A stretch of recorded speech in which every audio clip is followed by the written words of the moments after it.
Tersangka baru dugaan gratifikasi Kadisnaker Trans-Sumsel.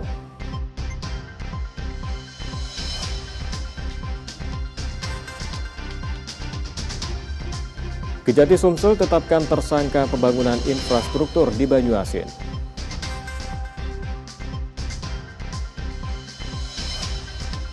Mantan pemain depan Timnas Indonesia latih puluhan ribu bibit muda sepak bola.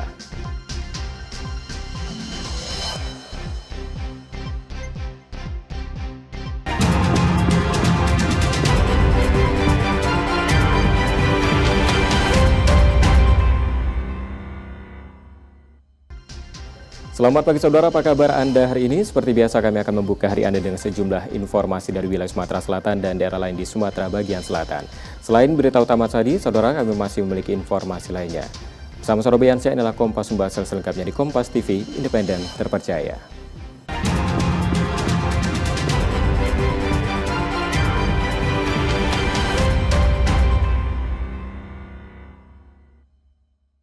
Kita awal informasi pertama, saudara. Kepala Dinas PUPR Banyuasin, Sumatera Selatan, Kabag Humas DPRD Sumsel, dan seorang kontraktor ditetapkan tersangka dugaan korupsi pembangunan kantor lurah, pengecoran jalan, dan pembuatan drainase. Para tersangka mengatur pemenang lelang dengan fee sebesar 800 juta rupiah.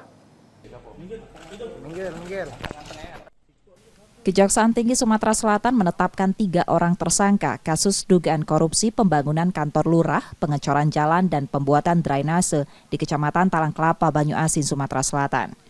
3 tersangka masing-masing Apriansa, Kepala Dinas PUPR Banyuasin, Ari Martareso, Kabag Humas DPRD Sumatera Selatan, dan seorang kontraktor Wisnu Andrian Fatra. Dari tersangka, jaksa menyita uang tunai sebesar 800 juta rupiah. Cara tersangka mengatur pemenang lelang dengan meminta fee di awal sebesar 800 juta rupiah, serta pengerjaan proyek tidak sesuai kontrak dari nilai proyek 3 miliar rupiah yang bersumber dari dana keuangan bersifat khusus APBD Sumsel tahun 2023. Bahwa peran daripada masing-masing tersangka, yaitu mereka secara bersama-sama telah melakukan perbuatan KKN, korupsi dan nepotisme berupa suap dalam hal ini yaitu berkaitan dengan komitmen fee. Selanjutnya, ketiga tersangka ditahan di Rutan Pak Jo Palembang selama 20 hari ke depan agar tidak melarikan diri dan menghilangkan barang bukti. Yudi Kiswanto, Kompas TV, Palembang, Sumatera Selatan. Saudara, Kejaksaan Negeri Palembang menetapkan 2 tersangka baru dari operasi tangkap tangan Kepala Dinas Tenaga Kerja dan Transmigrasi Sumsel. 2 tersangka masing-masing Kepala Bidang Disnaker Trans-Sumsel dan 1 pihak swasta.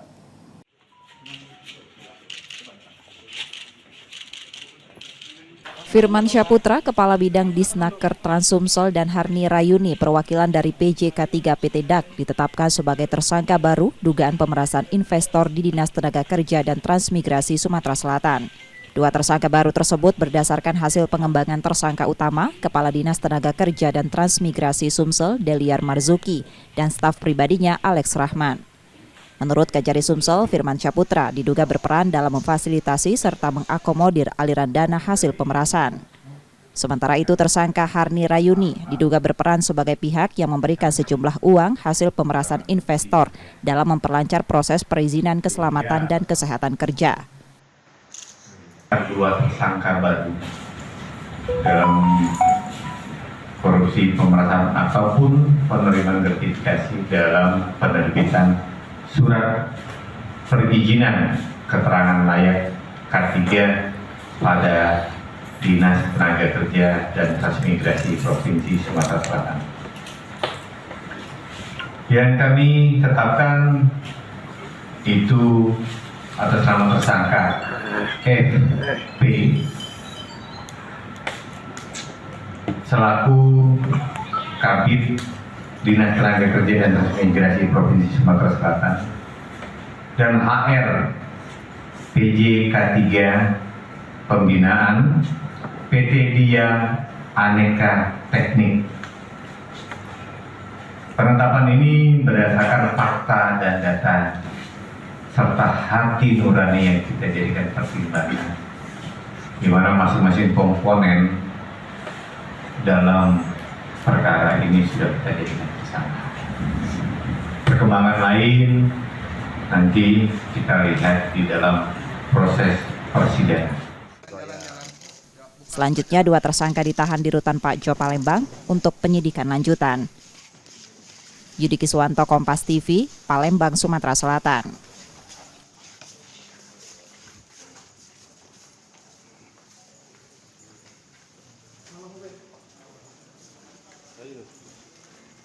Saudara, seorang pria difabel teman tuli di Palembang ditusuk rekan kerjanya lantaran tak memberi uang yang diminta pelaku. Akibatnya korban mengalami luka tusuk di lengan.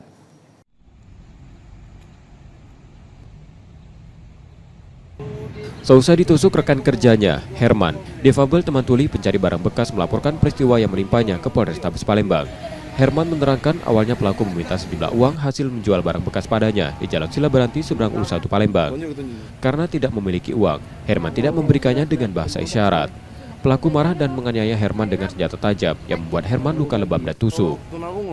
Iya, lapor ke kakak aku nih bahwa dia tuh dikejar sama kawan dia kawin. Kata yang di lokasi kejadian itu katanya nagih duit. Nah, ya kata kakak aku nih kaget itu apa belum ada macam mana nggak tahu gitu kan. Nah, datang si budak itu tadi pas mau cuma berangkat, iyalah dia tadi ini nerjang ke bahu kakak aku nih. Nah, sudah nerjang ke bahu, iyalah dia tadi langsung langsung lari dia. Duit apa itu, Mbak? Duit buruan. Duit buruan, lagi duit buruan berarti ya? Tahu kenal sama pelaku. Kini laporan Herman dalam penanganan polisi di Polrestabes Palembang. Yudi Kiswanto, Kompas TV, Palembang, Sumatera Selatan.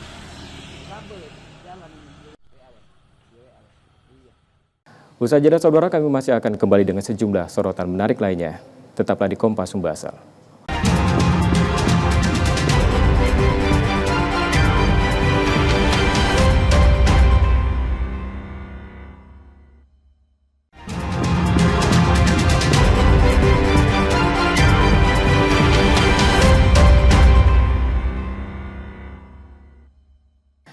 Anda kembali menyaksikan Kompas Sumbasel, saudara, dan saatnya kita akan menyimak sejumlah sorotan dari wilayah lain di Sumatera bagian selatan. Berikut laporan dari Lampung dan Kepulauan Bangka Belitung.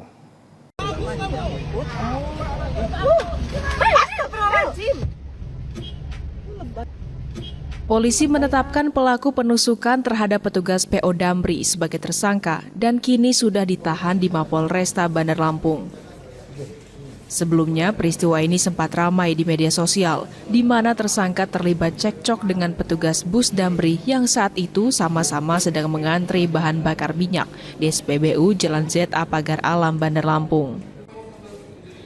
Tersangka emosi lantaran mobil yang dikendarainya lecet saat bersenggolan dengan bus Damri tersebut. Sementara dalam pengakuannya, tersangka merasa hilaf dan menyesali perbuatannya melakukan penusukan terhadap korban. Akan ada mobil diserempet, ya terus terjadi cekcok dan saya emosi, saya hilaf karena ada faktor-faktor ini. Yang pertama, anak saya menangis di atas mobil. Dan kedua, memang saya 10 hari yang lalu istri saya baru meninggal. Iya. Itu senjata memang kita bawa terus tuh? Ada di mobil. Di mobil. Artinya senjata itu kita ambil di mobil, baru kita tusukkan. Sebelum Polisi menyebut akibat perbuatan tersangka, korban harus dirawat di rumah sakit akibat beberapa luka tusuk di bagian lengan dan dada. Tersangka sendiri menyerahkan diri ke kantor polisi pasca peristiwa yang terjadi. Saudara AR ini yang kemudian kita lihat di video sempat dirangkul menggunakan tangan kiri oleh kita duga pelaku atau tersangka tadi. Kemudian di nusuk yang pertama di arah perut berhasil ditangkis oleh saudara AR korban sehingga jarinya yang terluka, dan kemudian baru ditusuk lagi ke arah dada tapi tidak terlalu dalam. Jadi luka 1 jahitan di dada dan 5 jahitan di jari. Untuk mempertanggungjawabkan perbuatannya, tersangka dijerat pasal 351 KUHP tentang tindak penganiayaan dengan ancaman hukuman 5 tahun penjara. Roma Afria Idam, Kompas TV, Lampung.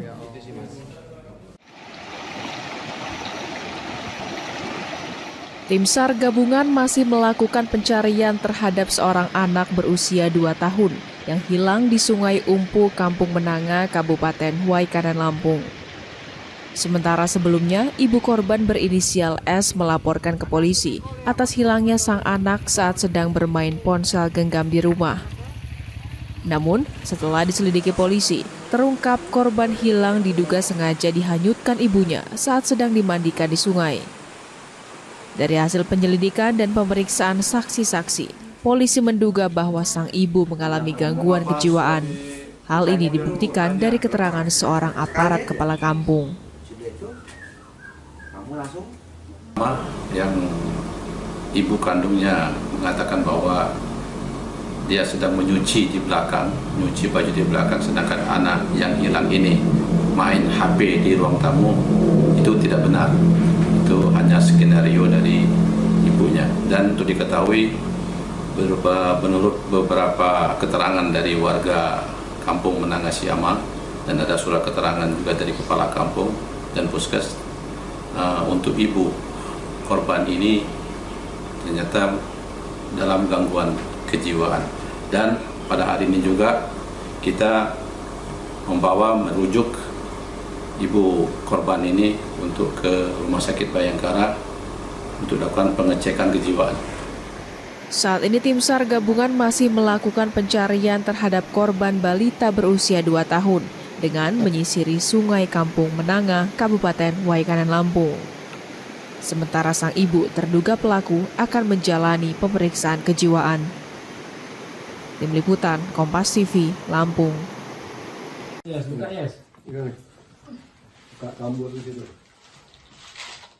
Pelaku berinisial Y dan S yang merupakan sepasang kekasih diamankan petugas di kontrakan mereka di kawasan Rangkoi, Pangkal Pinang.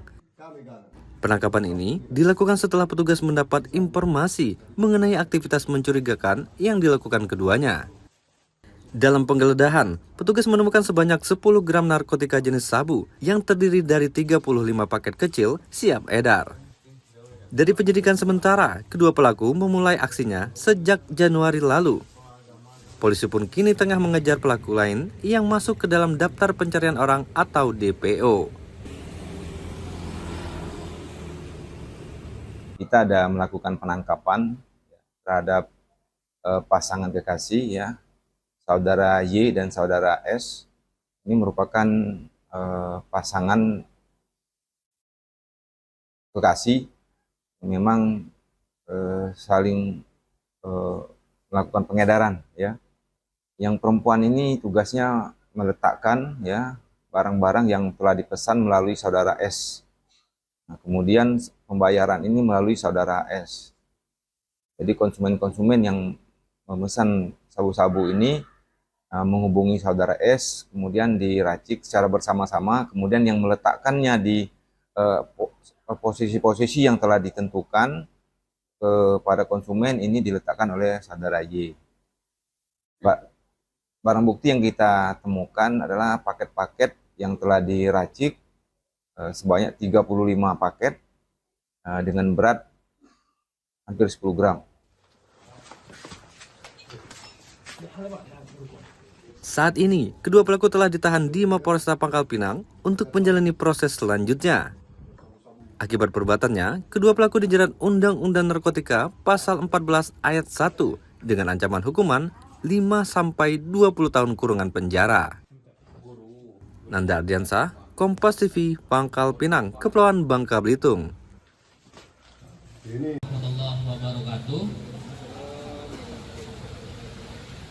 Anggaran pemilihan kepala daerah atau Pilkada ulang 2025 di Pangkal Pinang mencapai 19 miliar rupiah.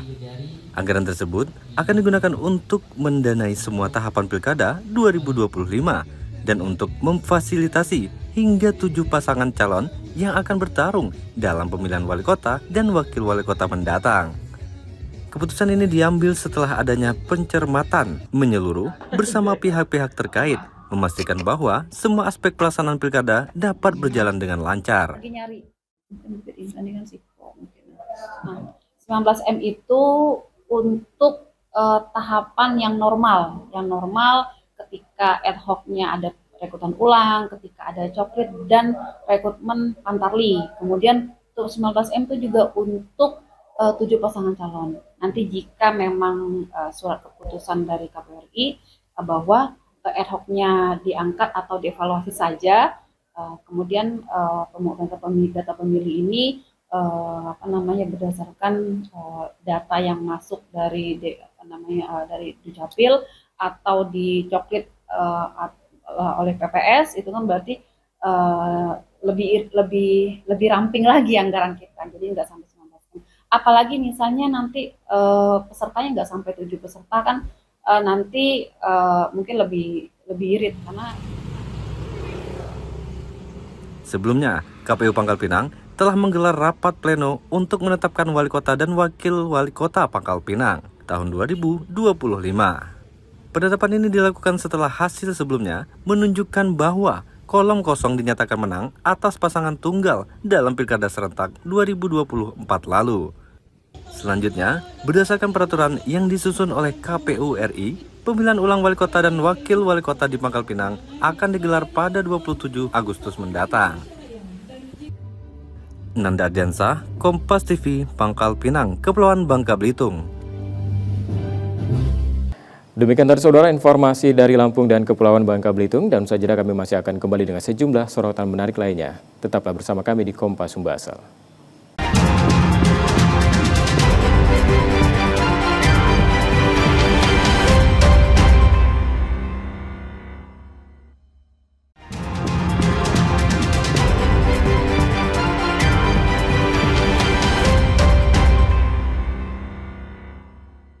Masih bersama kami di Kompas Sumbasel, saudara, dan selanjutnya kita akan menyimak sejumlah sorotan dari Bengkulu. Berikut laporan selengkapnya. Kemunculan beruang madu dewasa berukuran cukup besar ini tertangkap kamera warga saat tengah berada di perkebunan di Desa Padang Tambak, Kecamatan Karangtinggi, Bengkulu Tengah. Warga dibuat khawatir karena posisi beruang tepat berada di perkebunan sawit yang menjadi lokasi aktivitas petani sehari-hari. Selain itu, kemunculan beruang juga berada tak jauh dari permukiman warga, sehingga ditakutkan dapat menyerang warga sewaktu-waktu. BKSDA Bengkulu saat ini sudah mengerahkan tim patroli ke lokasi. Petugas juga akan memasang perangkap untuk mengevakuasi beruang tersebut. Kita langsung turun ke lokasi, ya, koordinasi ke desa, pihak kecamatan, Babinsa, koordinasi dan langsung cek TKP. Memang ada bekas tanda-tanda beruang berada di lahan masyarakat itu. Itu tampak kelihatannya dari dia gali-gali tempat kayak semun apa ya yang di tanah itu. Bekas cakarannya itu. Ya, bekas cakarannya itu. Nah, rencananya hari ini teman tim juga yang dari seksi wilayah 2 akan turun lagi ke lokasi. Warga sementara waktu diminta untuk berhati-hati dan selalu memantau aktivitas sekitar saat berada di perkebunan. Bayazir Al-Rehan, Kompas TV Bengkulu. Sebelumnya, aksi pencurian sepeda motor terjadi di Jalan Gunung Bungkuk, Kota Bengkulu pada waktu dini hari. Dari rekaman CCTV tampak 2 pelaku masuk ke bagian garasi kendaraan, lalu merusak kunci kontak dan membawa kabur motor korban. Korban yang baru menyadari motornya telah raib langsung melapor ke polisi. Hilangnya itu di rumah, di garasi. Kejadiannya pukul 2 pagi. Kita sadarnya motor hilang itu pada pukul 3 pagi karena kebetulan kakak baru pulang dari kerja. Nah, jadi setelah sampai rumah menyadari motor kurang 1. Terus setelah cek CCTV, ternyata ada rekaman bahwa ada pelaku curanmor melakukan pencurian pada motor kami. Polisi yang mendapat laporan korban langsung melakukan penyelidikan dan olah tempat kejadian perkara. Polisi kemudian mengetahui keberadaan pelaku yang berupaya kabur keluar Bengkulu. Saat pengejaran, polisi mendapati motor korban sudah ditinggalkan komplotan maling di jalan lintas Kabupaten Bengkulu Tengah karena kehabisan bahan bakar. Didapat informasi bahwa ada ditemukan satu buah kendaraan yang ditinggalkan di seputaran Polsek Talang 4. Kemudian dari situ didapat kabar, kemudian tim operasional kami dari Ratu Agung dikabarin kalau ada diamankan motor di Polsek Talang 4, sehingga tim kami langsung berangkat ke sana untuk menyesuaikan identitas kendaraan tersebut. Dan setelah disesuaikan ternyata benar yang dilaporkan ke kami pagi harinya, yang siangnya alhamdulillah sudah ditemukan. Saat ini motor hasil curian sudah dikembalikan kepada korban, sementara pelaku masih dalam pengejaran. Bayazir Al-Raihan, Kompas TV Bengkulu. AS tak berkutik saat anggota Reskrim Polres Bengkulu Utara menangkapnya di kediamannya setelah dilaporkan atas kasus pencabulan. Mirisnya, aksi pencabulan dilakukan pelaku terhadap anak laki-laki yang merupakan tetangganya sendiri yang masih berusia 14 tahun. Peristiwa bermula saat korban meminjam sepeda motor milik pelaku untuk berbelanja keluar. Setelah mengembalikan motor, pelaku justru memperdaya korban agar menuruti kemauannya. Korban juga diberi uang Rp75.000. Setelah kembali ke rumah, korban langsung menceritakan aksi bejat yang dilakukan pelaku ke orang tuanya. Ada warga dari Kecamatan Kota Arga Makmur membawa anaknya laki-laki, seorang anak laki-laki yang di bawah umur, untuk melaporkan kegiatan cabul di bawah umur yang dilakukan oleh sesama jenis. Setelah itu, setelah kami selidiki, kami periksa saksi, kami mendapati bahwa terduga pelakunya adalah seorang laki-laki yang mempunyai salon di Kecamatan Kota Arga Makmur. Memberikan anak uang sebesar 50.000 dan pernah juga anak diberikan uang 25.000 dan cukur gratis di salonnya. Saat ini pelaku masih diperiksa polisi untuk mengetahui apakah ada korban lain dari aksi pencabulan yang dilakukannya. Bayazir Al-Raihan, Kompas TV Bengkulu. IS anggota Polri berpangkat Aibda yang berdinas di Polresta Bengkulu diberhentikan tidak dengan hormat dari tugasnya setelah tidak menjalankan tugas selama 1 tahun. Aibda IS sebelumnya bertugas di Satuan Samapta Polresta Bengkulu. Keputusan PTDH didasari atas sidang kode etik Polri yang menyatakan bahwa Aibda IS tidak lagi memenuhi syarat untuk menjadi anggota Polri. Upacara PTDH yang dilakukan juga tanpa kehadiran langsung dari Aibda IS dan hanya diwakilkan oleh anggota Polri yang membawa fotonya. Tidak melakukan pekerjaannya dengan baik. Jadi bentuk punishment, kalau misalkan punishment yang paling tinggi adalah dengan melakukan PTDH. Jadi mereka karena sudah ada keputusannya, kemudian kita secara simbolis tadi diupacarakan untuk pelepasan anggota.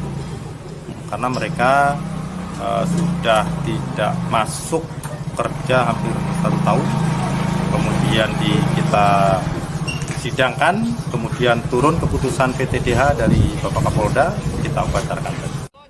Dengan keputusan ini, Polresta Bengkulu menekankan komitmennya dalam menegakkan disiplin dan menjaga integritas Polri demi pelayanan baik ke masyarakat. Bayazir Al-Raihan, Kompas TV Bengkulu. Demikian dari saudara sejumlah sorotan dari wilayah lain di Sumatera bagian selatan, dan sajadah Kompas Membahas masih akan kembali dengan sejumlah informasi menarik lainnya. Tetaplah bersama kami.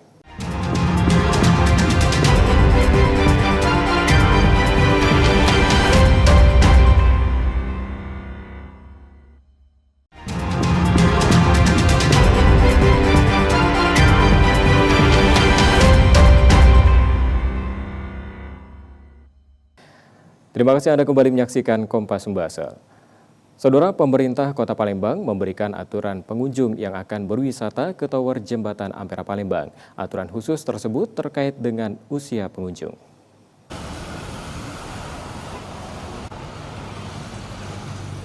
Setelah resmi dibuka sejak 1 Februari 2025 lalu, pemerintah Kota Palembang telah melakukan sejumlah evaluasi terkait wisata Tower Jembatan Ampera Palembang. Pemkot Palembang mengeluarkan aturan usia pengunjung yang naik ke atas tower jembatan. Anak di bawah 13 tahun dan lansia di atas 65 tahun tidak diizinkan naik. Hal ini dilakukan sebagai antisipasi untuk menjaga keselamatan pengunjung wisata Tower Ampera. Selain itu, Pemkot Palembang menerima banyak masukan dari sejumlah pihak. Salah satunya pengunjung tidak membawa sampah ke atas hingga penataan pengunjung yang naik ke tower. Kemarin beberapa masukan yang sudah disampaikan ke kita, mulai dari bagaimana biar tidak bawa sampah ke atas, mulai prosesnya, jalannya biar rapi gitu ya, biar nggak kondisi liftnya tidak begitu terbebani dan sebagainya. Tenis itu sudah kita benamkan di masing-masing uji coba beberapa kali. Dinas Pariwisata Palembang berharap pengunjung ingin berwisata ke Tower Ampera untuk mentaati aturan yang telah ditetapkan. Nur Muhammad, Kompas TV, Palembang, Sumatera Selatan. Saudara, pelaku judi sabung ayam di Kelurahan Watas Kota Lubuk Linggau, Sumatera Selatan, kocar-kacir saat polisi melakukan penggerebekan. Meski tak ada yang ditangkap, namun polisi menyita 10 ekor ayam dan puluhan motor yang diduga milik pelaku. Polisi menggerebek gelanggang judi sabung ayam yang berada di Jalan Proyek Kelurahan Watas Kota Lubuk Linggau. Saat polisi tiba di lokasi sabung ayam, para pelaku serta penonton kocar-kacir lari dari sergapan polisi. Tak satu orang pun tertangkap oleh polisi, hanya menemukan tenda serta gelanggang tempat ayam diadu. Pelaku dan penonton yang kabur meninggalkan motor yang digunakan mereka ke lokasi yang ditengarai sudah lama dijadikan sebagai gelanggang sabung ayam.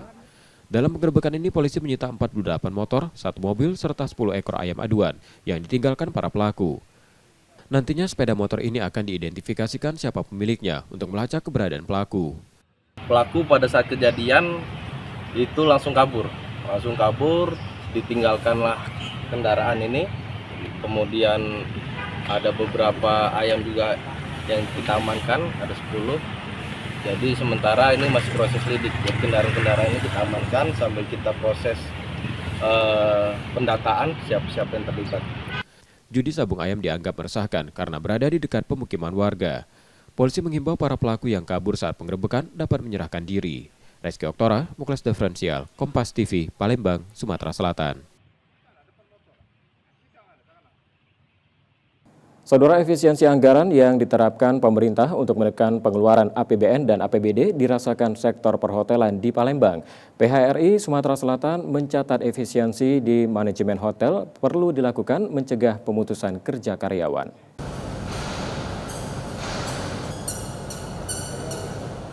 Pemangkasan anggaran terutama kegiatan seremonial yang dilakukan pemerintah berdampak memukul hotel di Sumatera Selatan. Tingkat hunian hotel di provinsi ini terjun bebas di bawah 50%. Ketua Perhimpunan Hotel dan Restoran Indonesia Sumsel menerangkan manajemen hotel terpaksa melakukan efisiensi dan melakukan terobosan untuk bertahan. Pembatalan kegiatan pada 2024 sudah dilakukan sejumlah lembaga pemerintah yang membuat tingkat keterisian hotel jadi turun. Sedangkan kita di PHRI, kita dampaknya sangat besar, karena banyak sekali acara-acara yang dulu sudah terbooking di tahun 2024 itu banyak dibatalkan oleh pihak pemerintah. Kemudian kita tahu juga akupansi daripada hotel itu terjun bebas gitu.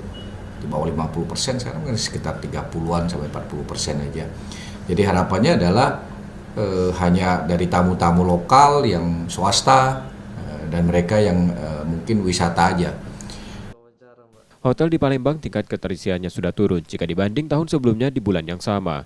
Tahun lalu pada Januari hingga Februari keterisian mencapai 70%, namun saat ini hanya 30%. Oh ya, sangat sudah berdampak. Memang kalau di hotel itu ada tren-trennya, biasanya awal-awal tahun Januari, Februari gitu kan ada peralihan tuh biasanya kenaikan harga dan lain-lain.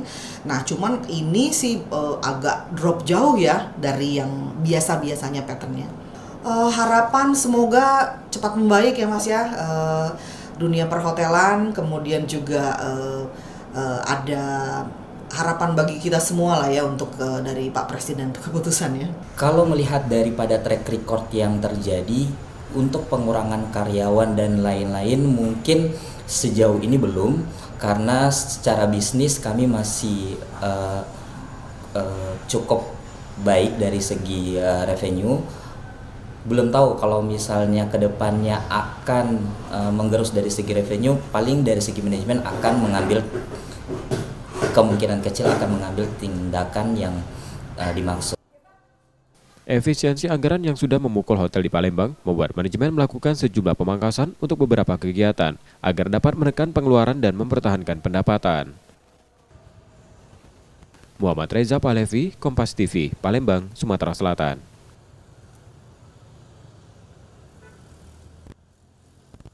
Usai jeda, saudara, Kompas Membahas masih akan kembali dengan sejumlah sorotan menarik lainnya. Tetaplah bersama kami.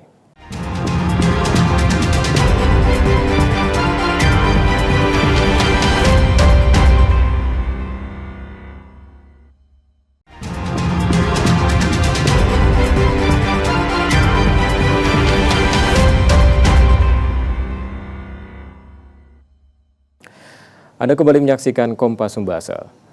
Saudara, mobil bak terbuka di Palembang menabrak truk yang sedang parkir di bahu jalan. Akibatnya, kondektur mobil bak terbuka tewas. Kecelakaan terjadi diduga karena jalan licin.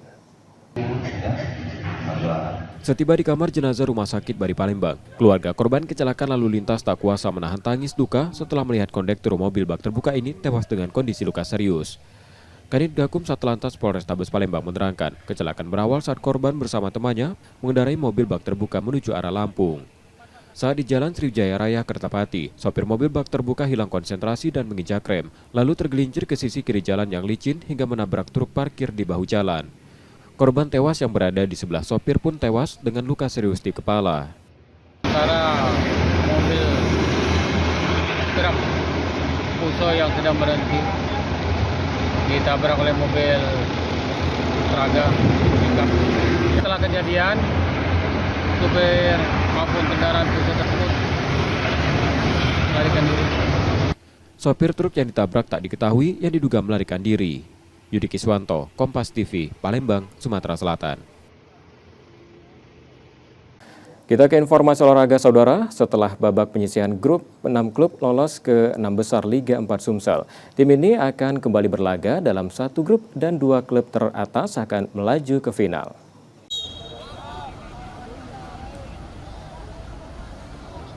Fase 6 besar kompetisi Liga 4 Zona Sumsel mulai bergulir. Sebanyak 6 klub masing-masing David FC, PS Palembang, Persimuba, Porsiba FC Tanjung Enim, Bayangkara Sriwijaya FC, dan Bumara FC akan berlaga di fase ini.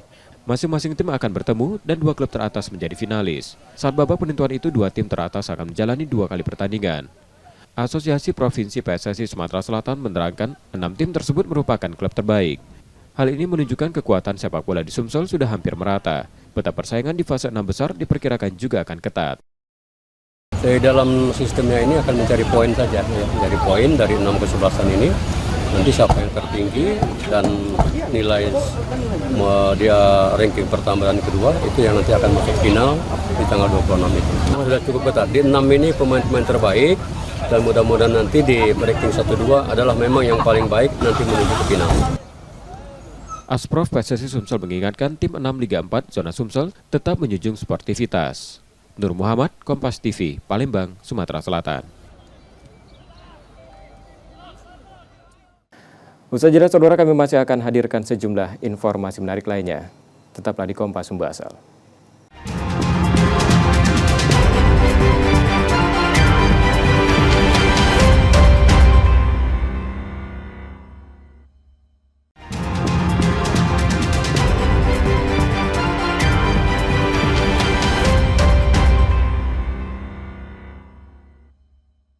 Terima kasih Anda kembali menyaksikan Kompas Sumbaksel, saudara, dan jika Anda tidak sempat menyaksikan sorotan utama kami, berikut kilasan laporan utama Kompas Sumbaksel hari ini.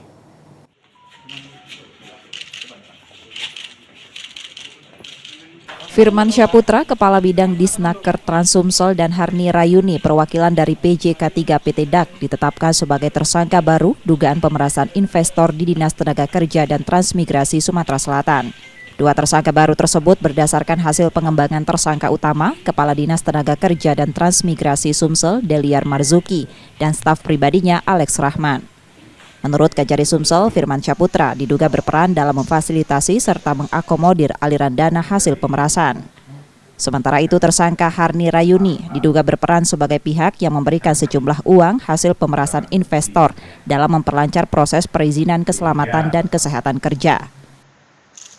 2 tersangka baru dalam korupsi pemerasan ataupun penerimaan gratifikasi dalam penerbitan surat perizinan keterangan layak K3 pada Dinas Tenaga Kerja dan Transmigrasi Provinsi Sumatera Selatan.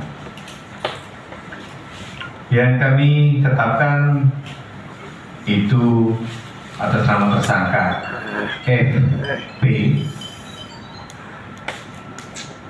selaku Kabid Dinas Tenaga Kerja dan Transmigrasi Provinsi Sumatera Selatan dan HR PJK3 Pembinaan PT Dia Aneka Teknik Penetapan ini berdasarkan fakta dan data serta hati nurani yang kita jadikan pertimbangan, di mana masing-masing komponen dalam perkara ini sudah kita jadikan tersangka. Perkembangan lain nanti kita lihat di dalam proses persidangan. Selanjutnya, 2 tersangka ditahan di Rutan Pak Jo Palembang untuk penyidikan lanjutan. Yudi Kiswanto, Kompas TV, Palembang, Sumatera Selatan.